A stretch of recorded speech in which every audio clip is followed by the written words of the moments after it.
Hello and welcome to Glittering the Coast. My name is Angela. I'm going to be showing you how to make these beautiful glitter pens. They're very easy to make, so let's get going.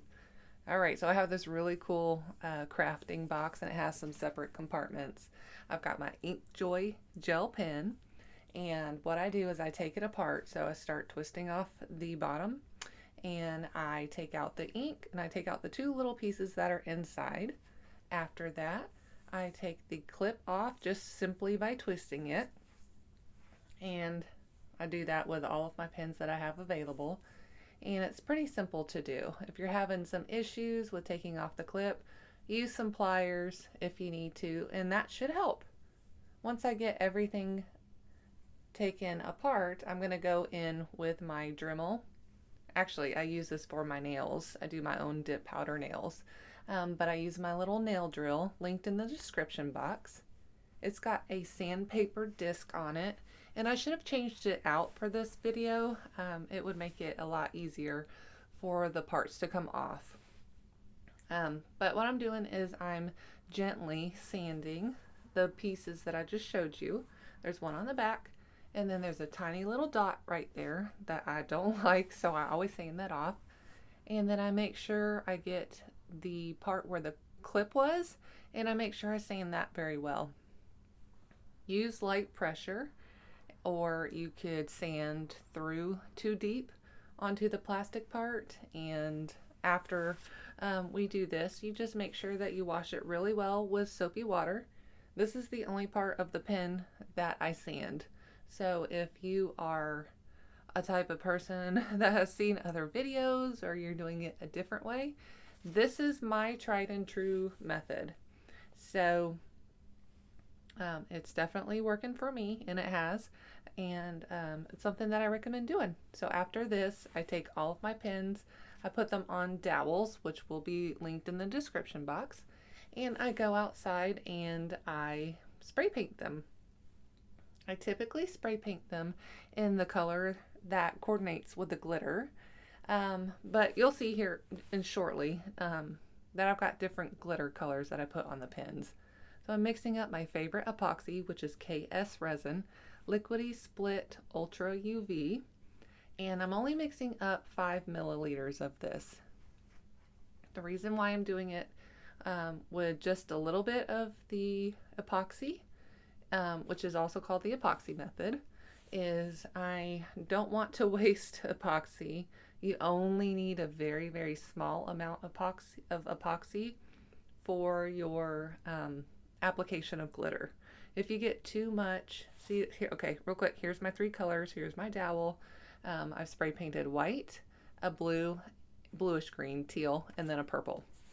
But the reason why we only use just a little bit of epoxy is if we put too much on there, our glitter is going to really, really soak through the epoxy, and it gives it different dimensions of, what is the right word I'm trying to say? It makes some of it look a little deep when we want the glitter to look the same all the way around your pen or your tumbler. So these pens have tiny little holes in it. This is a gorgeous glitter by KCC Glitter, Mother of Pearl.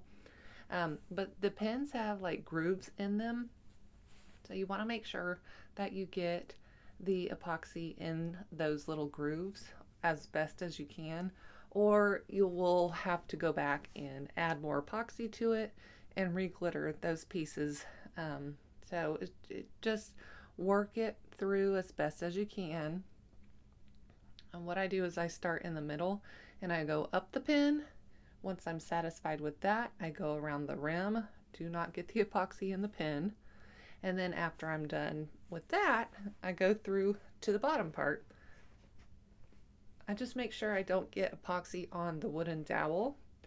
And if you do, chances are you're going to get your pen stuck onto the dowel, and that's probably going to have to be a throwaway pen.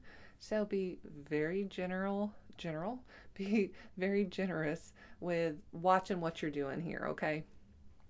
I have thrown so many pens away just by being a little, I don't know, quick with it, not really paying attention to what I'm doing. So anyway, these are some really gorgeous colors. You can find all these colors in my description box through KCC Glitter. And she is with Christie's Custom Creations, and she's the one that actually got me started on doing the pins. So we live close together, or close by each other, and I do her hair. I'm a hairstylist. And she said, Angela, you really need to start doing these pins. They're fun and they're easy to do. And so I went over to her house, got a couple of things to get me started, and I have been hooked ever since. Some of these glitters are from BeeJay's glitter, and this one's an orange color. This picture actually doesn't show how pretty that orange is. It is my favorite orange color. So some of these are KCC glitter. I think I have one maybe from Mr. Nola. I'm not sure. That is a gorgeous navy blue color. And I'm just kind of showing you some of my colors that I love using on my pins. So this one's a chunky, it's like a medium chunky, and I'm rolling it in my glitter right now because I'm kind of like, my thought process is if I can flatten it out a little bit so that the pieces are not sticking up while I put epoxy on it, that, you know, you want your glitter to lay as flat as possible when you're doing your tumblers or your pins.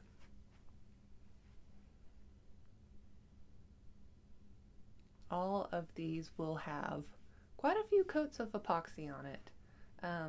With a decal, I put 3 to 4 coats of epoxy total. And without a decal, I think these pins got 3 to 4 coats of epoxy. And you won't see me do all of them because it's the same process every time.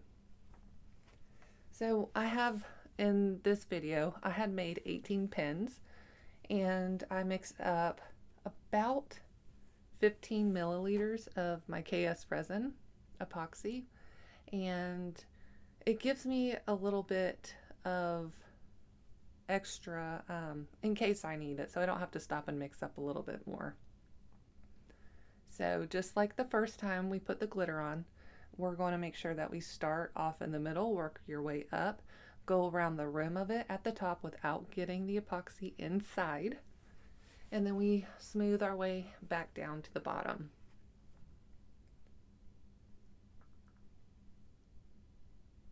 This pin attachment will be linked in my description. After I get done doing, and this pin attachment is on a 3/4. I think he has different sizes, but this really helps. This one holds 14. The first one that I bought holds, I believe it's 7 or 8, and it's a really cool gadget. It's 3D printed, and it has held up so well. So these pins for me with the liquidy split, they typically spin for about 2 hours, depending on how hot my room is. Typically my room is about 75 to 80 degrees, and they dry in about 2 hours. And if they're not dry yet, you can put a separate coat of epoxy on after 2 hours of spinning. And that's the cool part about having a fast set epoxy to work with. So after this is, let's see, the second coat of epoxy on top of this glitter. So I'm just going over it lightly, going over it with my heat gun, and just popping any bubbles that may be there. After that, I sanded them to get off any little bits of glitter that may be sticking out or any accidental bubbles that happened.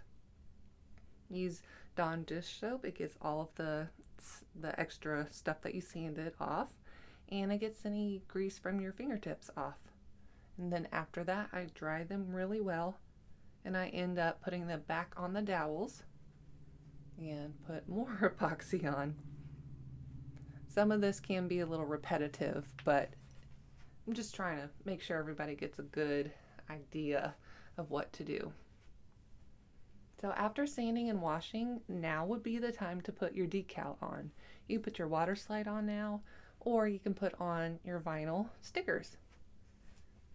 If you're using vinyl, for me at least, I make sure I spray paint my vinyl so that it does not lift after I put epoxy on.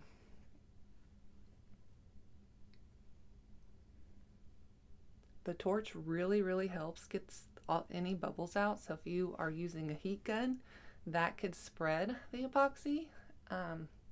You're welcome to use a heat gun, but I 100% prefer using a torch. So it's going back on my little spinner, and it's going to spin for about at least 2 hours. So that was 3 coats of epoxy plus your base coat with the glitter, and it's all done.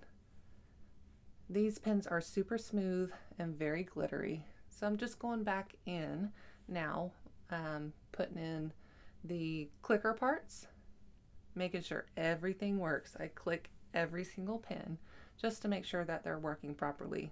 You want to make sure you do this so that if there was accidental epoxy, that got inside of your pen, you're able to clean that out with your X-Acto knife if needed.